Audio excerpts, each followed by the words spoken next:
Irmãos, o negócio está tão delicado, tão complicado, que até dentro de casa, os dois dentro de casa, não conversam pessoalmente, conversam pelo telefone. Cada um no cômodo da casa e ficam conversando. Não tem aquela, sabe, aquela vontade, aquele desejo de sentar com a pessoa e conversar, falar as dores, falar o que está, né? A mágoa, botar para fora. Não fazem mais isso. Recorrem aos meios do telefone. Agora imagine, se não está conversando nem com o seu cônjuge, imagine com Deus através da oração. Terra, que nem disse. Como é que nós vamos edificar a nossa casa se nós não estamos dando o primeiro lugar para a oração? Porque quando damos lugar para a oração, une corações, cura ferida, restaura relacionamento, fortalece fé e, mais especial do que isso, atrai a presença de Deus para dentro da nossa casa.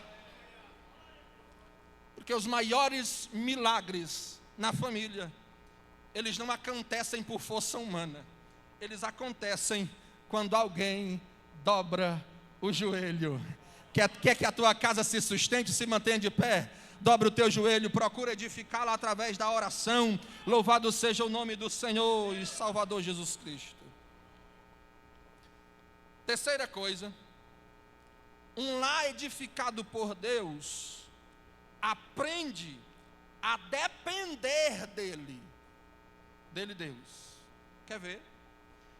O Salmo 127, ele vai nos mostrar que o esforço humano, ele possui alguns limites. Por exemplo, nós podemos trabalhar, planejar, lutar, mas tem situação que somente Deus pode resolver. Você pode estribuchar, que nem diz o povo do interior, mas se não for Deus para entrar com provisão, nada acontece. É por isso, irmãos, nós precisamos estar alinhados à vontade do Senhor através da oração. E eu pergunto, e por favor não responda para mim, quantas vezes nós temos recorrido a Deus através da oração apenas quando a situação está agravante? Quando deixamos de, inclusive, irmãos, termos um momento de comunhão entre família. Agora, mês de maio, foi lançada a campanha do Devocional em Famílias. Foi assim, 31 dias de devocional. Irmãos, e teve família que não fez nenhum dia.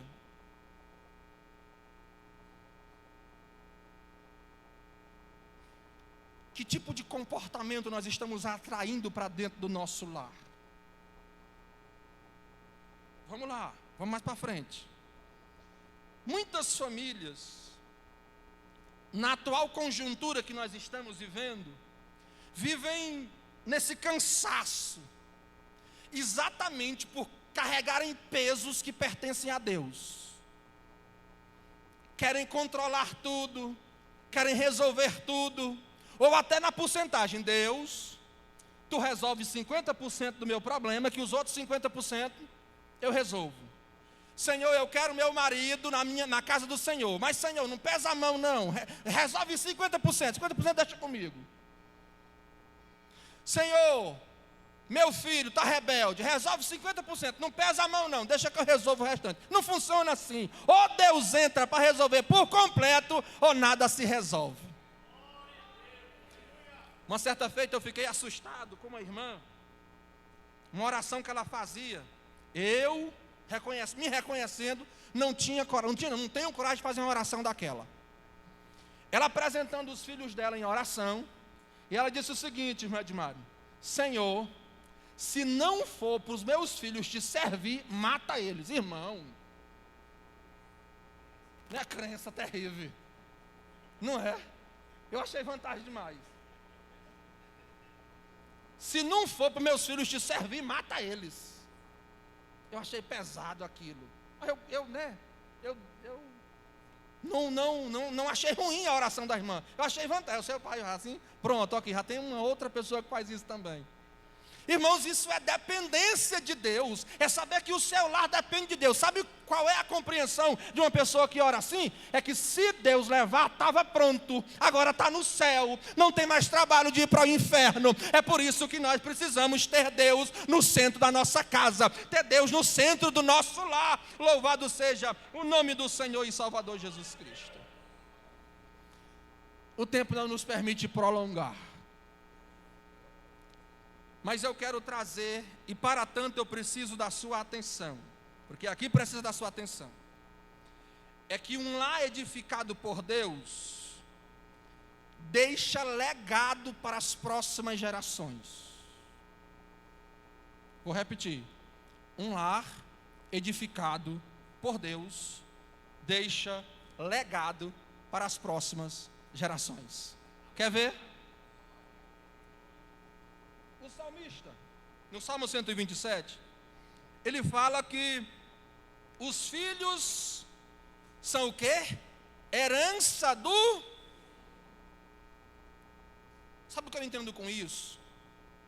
É que uma das maiores responsabilidades nossa enquanto pais não é apenas sustentar os nossos filhos, é conduzir eles até Deus. Acochar os cintos, o negócio vai pegar agora. Mais cedo, eu estava ouvindo um testemunho e condizia exatamente com aquilo que eu estava preparando para ministrar nessa noite. O santo de Jesus contou um testemunho que a esposa dele estava grávida e desejou comer um mingau de aveia. O desejo de aveia, coisa ruim. Aí, irmãos, ele fez o mingau de aveia para ela, preparou e tal, e ela foi comer e ela disse: não, aqui tem alguma coisa estranha nesse mingau de aveia, alguma coisa aqui está errada. Ele também experimentou, seguramente, e deduziu que o mingau realmente não estava tão bom. E aí ele foi olhar e o leite, ou o que ele achava que era leite, que usou para fazer o mingau, não era leite, era bebida láctea, que só é, talvez aí, 60% de soro de leite. Então só é sabor leite, nem chega a ser leite. Aí, o que é que ele fez? Automaticamente trouxe uma reflexão para a sua vida. De quantas e quantas vezes, para os pais, nós que somos pais, estamos servindo para a nossa casa mingau com gosto péssimo, que coloca leite no mingau achando que é leite, mas na verdade é bebida láctea. Como assim, Miguel? Me explica. Nós dizemos para os filhos amarem a Deus, enquanto que nós tratamos mal a nossa esposa dentro de casa. Como assim? Que coerência é essa, dizer para os nossos filhos amar a Deus, se você trata a preciosa mulher que Deus lhe deu de qualquer forma? Outra coisa, diz para os filhos ter respeito, enquanto vivem uma vida de deboche, de sarcasmo, não respeita a liderança, é desobediente, é bode. Outra coisa, diz para os filhos levar a igreja a sério, enquanto nós só vamos para a igreja no domingo à noite. Isso, se não tiver muito cansaço, porque chegou da chácara muito tarde. Terra.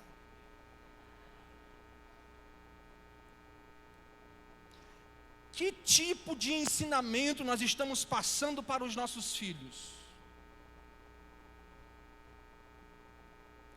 O meu lá de casa, os dois, tem dia, segunda, terça, quarta, sexta-feira, sábado, para a igreja, vamos se arrumar. Ô pai, de novo hoje. É de novo, meu filho, embora, se arruma, vai dar certo. Irmãos, porque no mundo em que nós estamos, se nós não ajudarmos os nossos filhos a que a geração futura seja uma geração de legado, aonde nós vamos parar? Qual o tipo de exemplo para a nossa família? Outra coisa não muito distante disso, é os filhos que ouvem pai, esculhamba a igreja, fala mal de pastor. Irmão, isso é um perigo.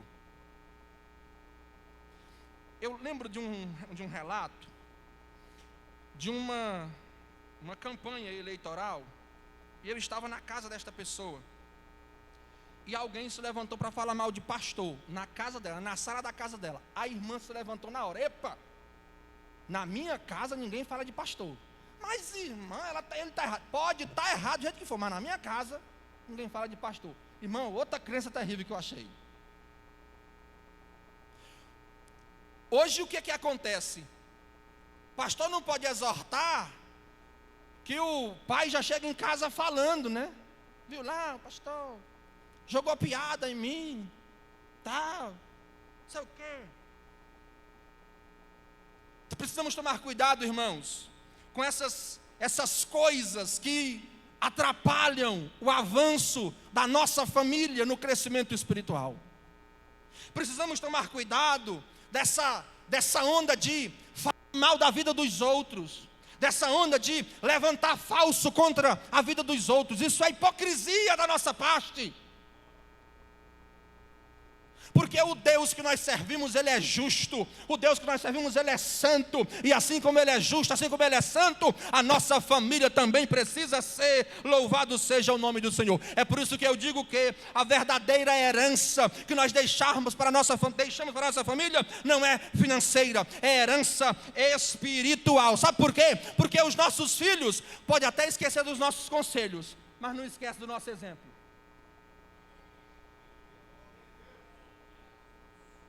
Os conselhos talvez vão entrar no ouvido do seu filho e sair no outro, mas o seu exemplo, não. Eu lembro lá de casa, nós somos 6 irmãos, 4 homens e 2 mulheres. Irmãos, na nossa época, alguns irmãos vão se identificar com isso. Se pai estivesse conversando na sala, menino passasse pelo meio, irmão, não precisava ele bater não, bastava só olhar com a cara. Hora do almoço, hora da janta, que ele estava jantando, ele tinha um código para pedir água, quando estava com sede. Batia aqui, ó, no canto da mesa. Podia estar onde tivesse. Eu vi, eita, o chefão está pedindo água, corre lá. Aonde que nós nos perdemos?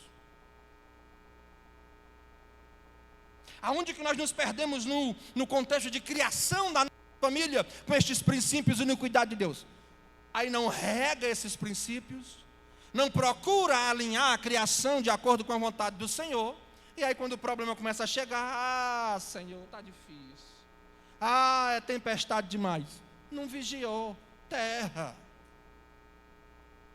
Irmãos, os nossos filhos, eles nos observam a forma como nós tratamos os outros, mas ele também observa a forma como nós tratamos os de dentro de casa. Já pensou, já imaginou que a onda também é essa? Os de fora são muito bem tratados, agora os de casa é os pontapé. Quem vê, não, fulano de tal, é uma pessoa educada demais, mas dentro de casa. Você lembra daquele testemunho da menina que pediu para o pastor presidente de um campo morar com a sua família dentro da igreja? O pastor não conseguiu entender. Por quê? Porque aqui na igreja meu pai dá beijo em nós, meu pai dá água para nós, meu pai beija a minha mãe, e lá em casa é um pontapé de briga tão grande. Por mais que seja um testemunho fictício, mas não foge da nossa realidade familiar. Os nossos filhos observam como nós enfrentamos as dificuldades. Os nossos filhos observam como nós servimos a Deus. E os nossos filhos observam como nós vivemos a nossa fé.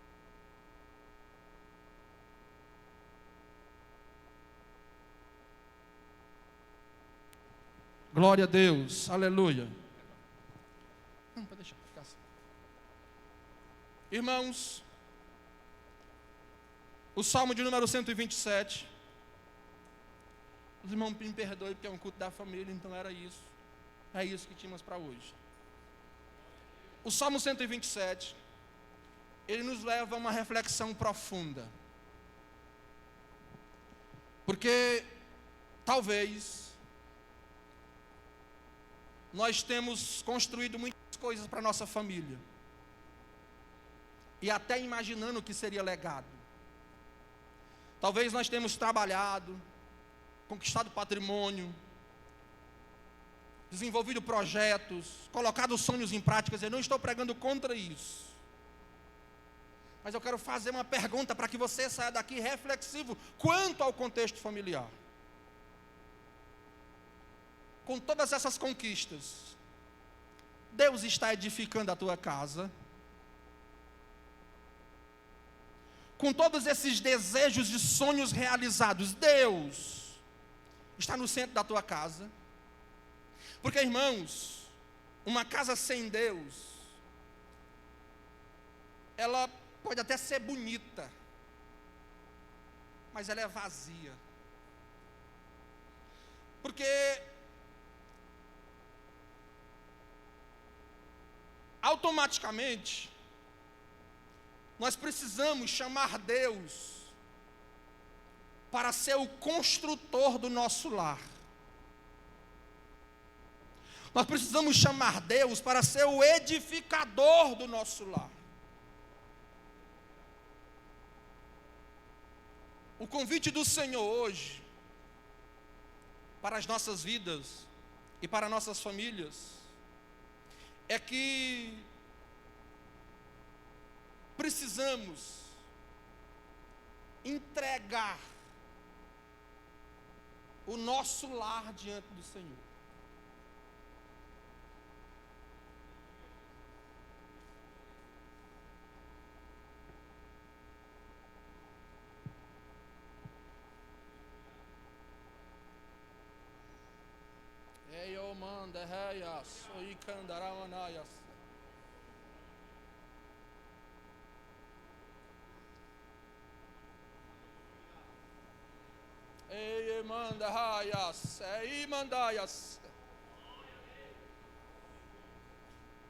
O Espírito Santo testifica ao meu coração que há famílias nesta noite à beira de um divórcio, mas o Senhor manda te dizer: eu sou a estrutura da tua casa, foi eu que lhes constituí como família, assim diz o Senhor dos Exércitos.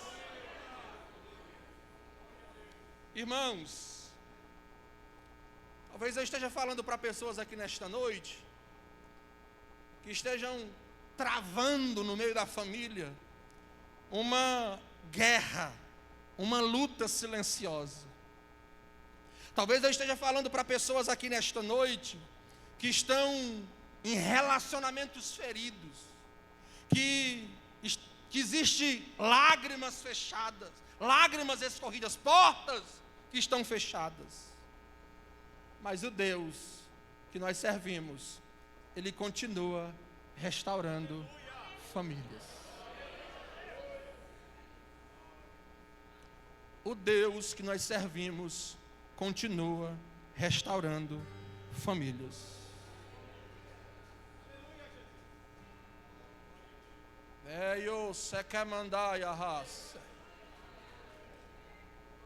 Eu queria pedir para, se possível, se você estivesse aqui com algum membro da sua família, que fosse lá para perto dele, segura na mão dele.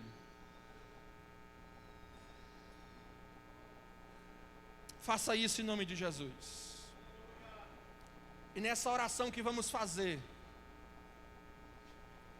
você vai entregar o seu lar diante do Senhor. Você vai permitir que Deus seja o fundamento da tua casa.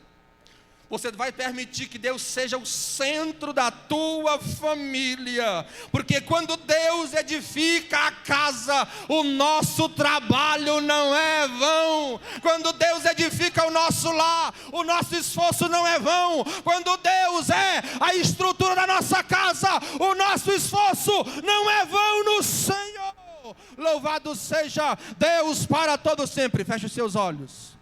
Comece a interceder pela sua família, mesmo que eles não estejam aqui, mas comece a interceder pela tua casa, comece a interceder pela tua família.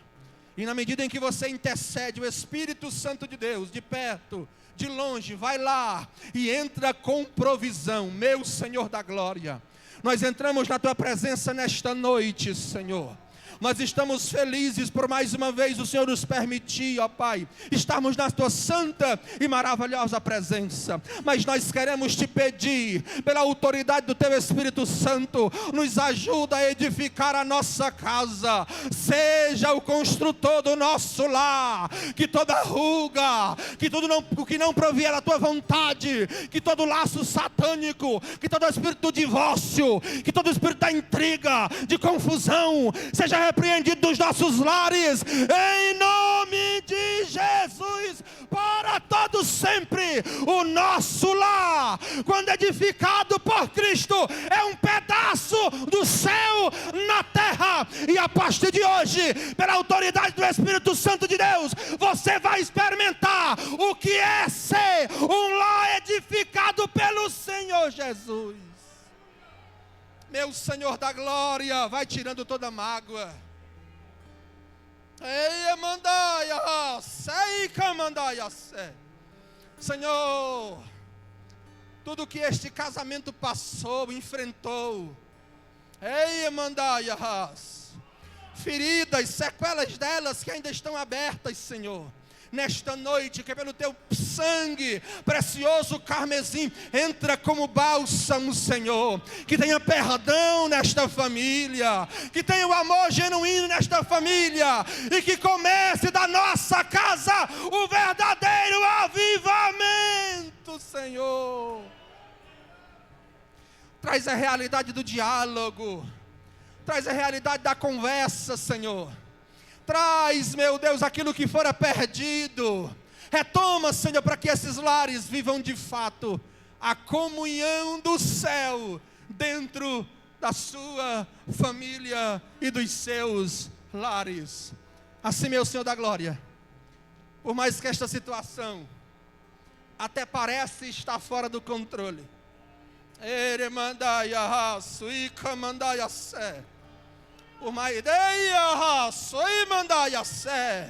eu conheço a voz do Espírito Santo de Deus. E enquanto você está adorando, Deus está trabalhando na tua família. Enquanto você está glorificando, Deus está trabalhando no teu lar. Enquanto você abre esta boca santa, Deus está cuidando do teu casamento, do teu marido, da tua esposa. Sim, não precisa que ele esteja aqui, basta apenas que o Espírito Santo entre com provisão naquela causa. E quando o Espírito Santo entra, as coisas são resolvidas e o nome do Senhor é glorificado. Senhor, o nosso lar é teu, a nossa casa te pertence. Nós só somos cuidadores, nós só somos mordomos, Senhor. Mas a nossa casa sem Ti não é nada. Nós sem Ti não somos nada. É por isso que abrimos a porta do nosso lar, abrimos a porta do nosso ser, para que Deus entre, faça morada e a transformação, caso for preciso. Assim, nos ajuda em tudo, é o que nós te pedimos. E por fé nós te agradecemos. Em nome de Jesus, para todos sempre. E todos que creiam, digam amém.